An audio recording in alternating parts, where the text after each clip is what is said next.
নমস্কার বন্ধুরা, দীপিকা কিচেনে সবাইকে স্বাগত জানাই। চলে এসেছি অনেক দিন পর আজকে একটি ভিডিও রেসিপি আপনাদের সাথে শেয়ার করতে। তো আপনারা তো জানেন অনেক দিন পর আমি ভিডিওটা দিচ্ছি। তো শারীরিক অসুস্থতা ও ব্যস্ততার কারণে ভিডিও দিতে পারিনি বন্ধুরা। তার জন্য আমি খুবই দুঃখিত, আমার খুবই খারাপ লাগছে। তো যাই হোক বন্ধুরা, আমি চেষ্টা করব আগের মতো আবার আপনাদের সাথে ভিডিও রেসিপি শেয়ার করা।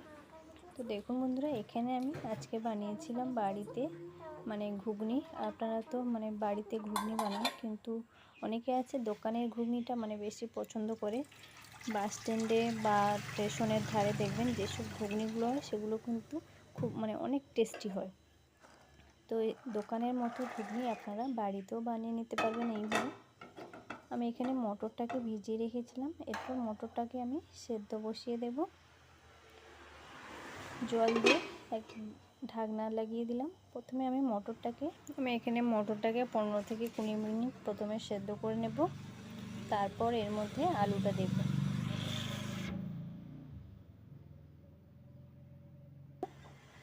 অর্ধেক সেদ্ধ হয়ে গেছে। এরপর আমি আলুটা দেব। যে সমস্ত বন্ধুরা এখনও আমার চ্যানেলটিকে সাবস্ক্রাইব করেননি তাদের কাছে অনুরোধ রইল আমার চ্যানেলটিকে সাবস্ক্রাইব করার, আর নতুন বন্ধু হয়ে পাশে থেকো, সবাইকে সাপোর্ট করো। তো আমি এখানে আলুটা দিয়ে আলুর মধ্যে দিয়ে দিচ্ছি স্বাদ অনুযায়ী লবণ আর একটু হলুদের গুঁড়ো। গুঁড়োটা দিলে একটু আলু মটরটা যখন সেদ্ধ করে নেব একটু হলুদ হলুদ টাইপের হবে, দেখতে ভালো লাগে। তো দেখুন বন্ধুরা, আমি এখানে আরও আধ ঘন্টা আলু আর মটরটা সেদ্ধ করে নিয়েছি। এখানে সেদ্ধ হয়ে গেছে। এরপর আমি কড়াইয়ের মধ্যে দিয়ে দিচ্ছি প্রথমে তেলটা গরম হয়ে গেলে এর মধ্যে দিয়ে দিলাম গোটা গরম মশলা, এলাচ, দারচিনি আর লবঙ্গ। এরপর এগুলো থেকে সুন্দর একটা ভাজা গন্ধ ছাড়লে এর মধ্যে দিয়ে দিচ্ছি কেটে রাখা পেঁয়াজ। এরপর পেঁয়াজটাকে একটু লাল লাল করে বেশ করে ভেজে নিতে হবে। তো বন্ধুরা, এখন থেকে আপনারা আমার চ্যানেলে দীপিকা কিচেনে শুধু যে কিচেন বলে রান্নার ভিডিও ছাড়তে হবে সেরকম কোনো ব্যাপার নেই। তো এখন থেকে আপনারা এই চ্যানেলে লাইভ ভিডিও দেখতে পাবেন। সকাল থেকে সন্ধে অবধি কী করছি সেসব ভিডিও আপনাদের এই চ্যানেলের মাধ্যমে আমি আপনাদের শেয়ার করব। তো দেখুন বন্ধুরা, এখানে পেঁয়াজটা ভালো করে ভাজা হয়ে যাওয়ার পর এর মধ্যে আমি আদা রসুন বাটাটা দিয়ে দিয়েছি। এরপর আদা রসুন, পেঁয়াজ, টমেটো সব একসাথে আরও কিছুক্ষণ ভাজা করে নেব। তো দেখুন বন্ধুরা, সব কিছু খুব ভালোভাবে ভাজা হয়ে গেছে। এরপর আমি এর মধ্যে দিয়ে দেব হলুদের গুঁড়ো 1 চামচ, আর দিয়ে দেব এখানে লঙ্কার গুঁড়ো।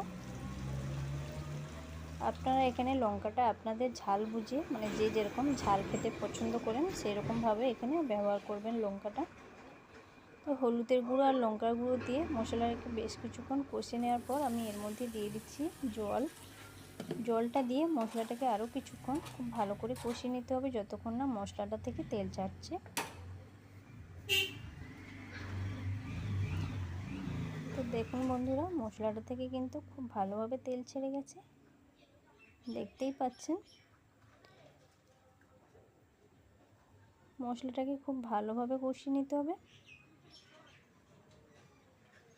মশলাটা আমার কষানো হয়ে গেছে। এখন আমি এর মধ্যে দিয়ে দেব সেদ্ধ করে রাখা আলু আর মটর। আমি কিন্তু এই মটর আর আলুটা যে সেদ্ধ করেছিলাম সেই জলটা কিন্তু আমি এখানে ফেলে দিইনি, ওই জলটা আমার পরে কাজে লাগবে। তো দেখুন বন্ধুরা, আলু মটরটা দিয়ে আবারও আমি মশলার সাথে খুব ভালোভাবে কষিয়ে নেব।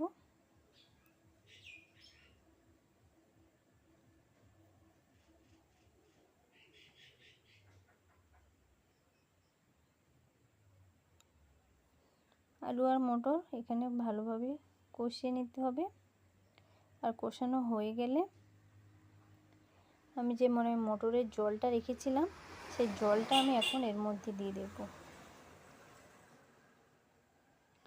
ওই মটরের জলটা আমি এর মধ্যে দিয়ে দিলাম।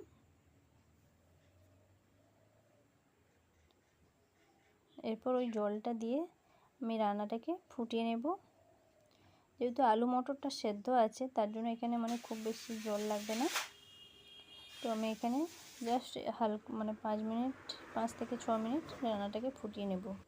এরপর আমি এর মধ্যে দিয়ে দিচ্ছি স্বাদ অনুযায়ী লবণ। যেহেতু মটরটা সেদ্ধ করার সময় লবণ দিয়েছিলাম আর সেই জলটা আমি এখানে দিয়েছি, তার জন্য এখানে আমার অল্প মানে লবণ লাগবে।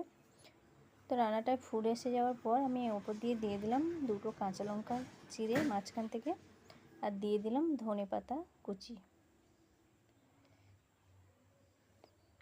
আর দিয়ে দিচ্ছি 1/2 চামচ চিনি। এই ঘুগনির মধ্যে একটু চিনি না দিলে স্বাদ আসে না, চিনিটা দিলে একটু মানে একটা দেখবে খুব সুন্দর একটা স্বাদ আসে। আর দিয়ে দেব আমি এখানে সানরাইজের গরম মশলা। রান্নাটা কিন্তু আমার এখন রেডি হয়ে গেছে। এখন আমি রান্নাটাকে ঢেলে নেব। তো এইভাবে কিন্তু আপনারা বাড়িতে ঘুগনি বানিয়ে নিতে পারবেন খুবই সহজে। একদম দেখবেন মানে স্টেশনের ধারে যে ঘুগনিগুলো হয় তার থেকেও আরও সুস্বাদু হবে। তো এখন আমি একটা পাত্রের মধ্যে নিয়ে দেখাচ্ছি বন্ধুরা। দেখুন ঘুগনিটা দেখতে কতটা সুন্দর হয়েছিল, খেতে কিন্তু তার থেকেও অনেক টেস্টি হয়েছিল।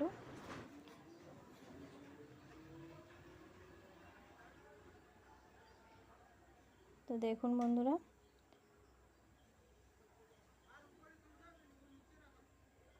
আমার এই ধরনের রেসিপি যদি ভালো লাগে একটা মানে বন্ধুদের সাথে শেয়ার করে দিও, একটা সাবস্ক্রাইব করার অনুরোধ রইল। আর এখানে কিন্তু শেষ না বন্ধুরা, আমাদের বাড়িতে যখনই ঘুগনি হয় চানা কিন্তু দিতেই হবে। তো তার জন্য এখানে আমি 2টো বাটির মধ্যে দেখুন ঘুগনি নিয়ে নিয়েছি। এরপর ঘুগনির মধ্যে দিয়ে দিচ্ছি শসা কুচি, পেঁয়াজ কুচি, তারপরে রয়েছে তোমার কাঁচা লঙ্কা কুচি, আর দিয়ে দেব ধনেপাতা কুচি। দোকানের মতো এইভাবে কিন্তু চানা দিতেই হবে। তো আর দিয়ে দেব লেবুর রস, পাতিলেবুর রস। দেখুন বন্ধুরা দোকানের মতো হয়েছে নাকি একটা কমেন্টে জানিও আপনাদের।